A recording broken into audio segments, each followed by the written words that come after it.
Aloha! Well, yesterday and overnight was another fun period with 3 rounds of thunderstorms rolling by Darwin. I can tell you that I did not get much sleep, thanks to the early morning third round. Round 1 developed in the afternoon in various pulses as it approached from the east. The time-lapse looks east as indicated by the green lines. Deep convection refired that towered up over Coconut Grove in a similar way to the previous rainbow event.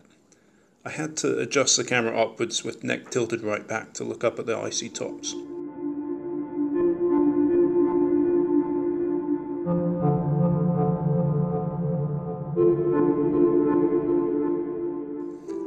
Round 2 was a complete surprise.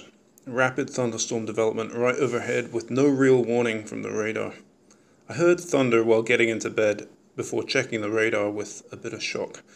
I raced the bike down to Nightcliff seafront along the wet roads, but in the rush slightly mistilted the camera. In this case, the time-lapse is looking southwest, out over the water.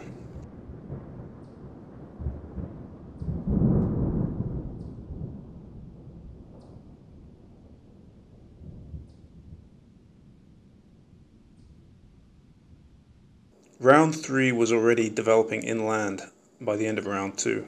It approached from the east in the early hours of the morning. The time-lapse looks east again, the lightning being very frequent at first before getting weaker as the storm became outflow dominant.